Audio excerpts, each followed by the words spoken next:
Hello my Fisho friends, it's your main man Sammy here, and I've got some knot knowledge to pass on to you today. Now, not just any knot, we're talking the FG knot. Now this is one of the most highly publicised knots at the moment.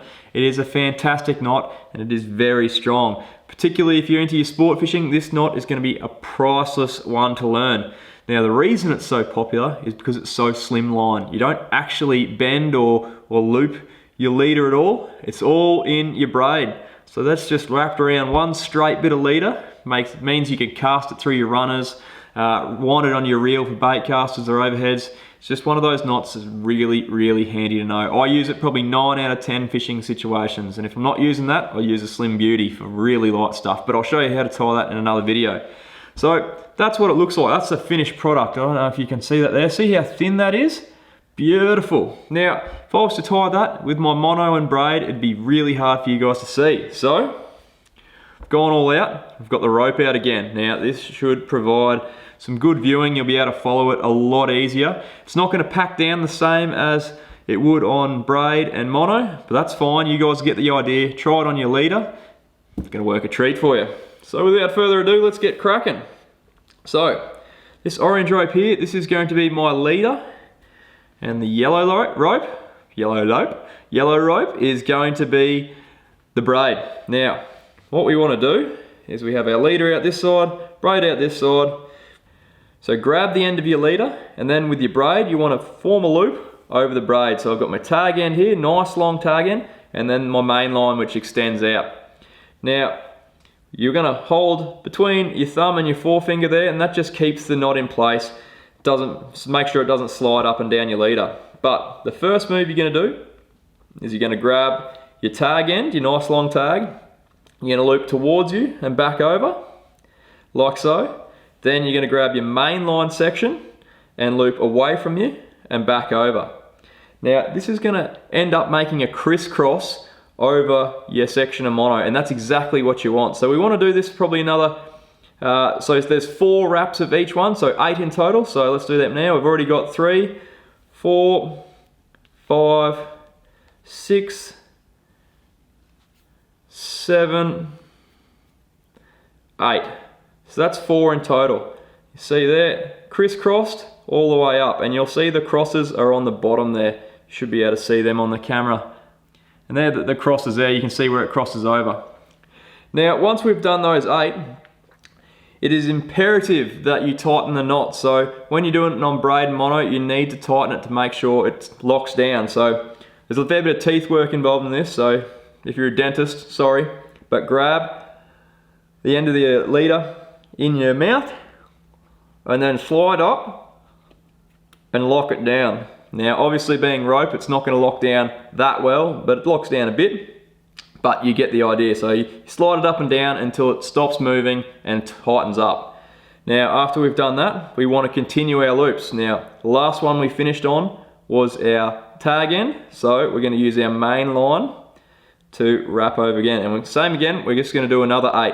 So we've done 1, 2, 3, 4, 5, 6, 7.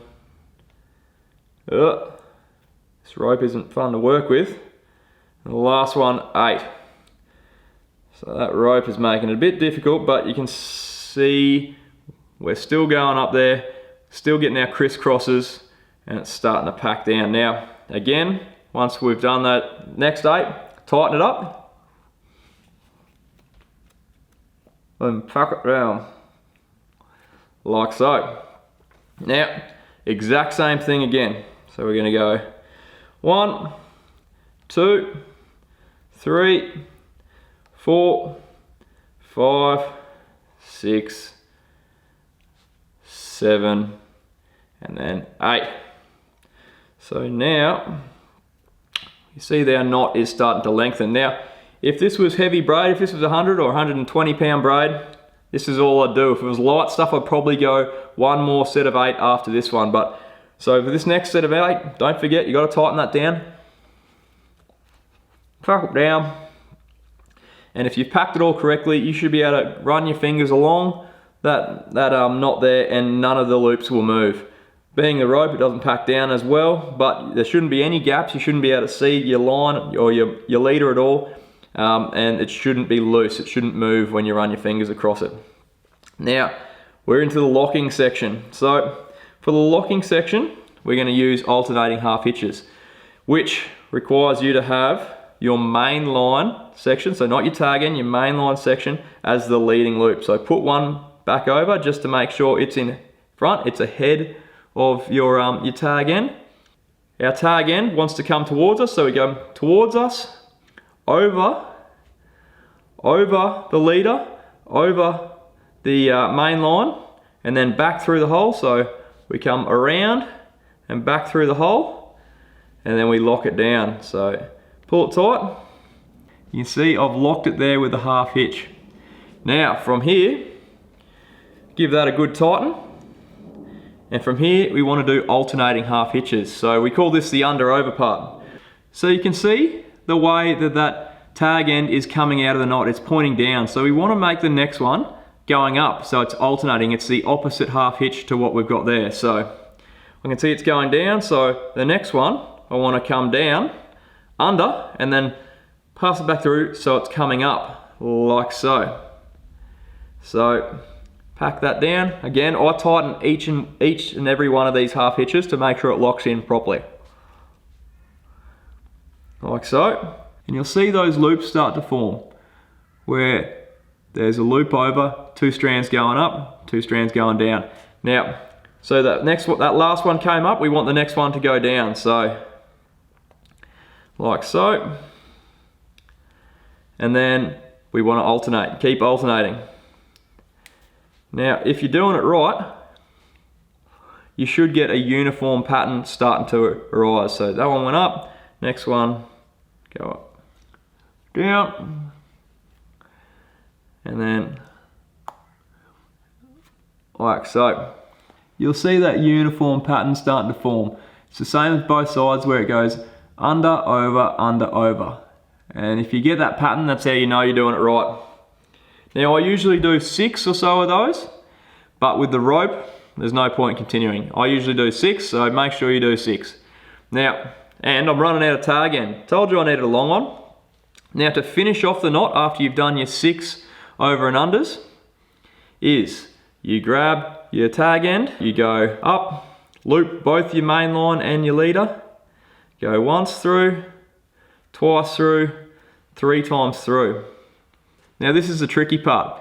You grab that loop and you actually wind it in the reverse way so it unravels these loops here and puts the loops right here. This is called the risotto finish.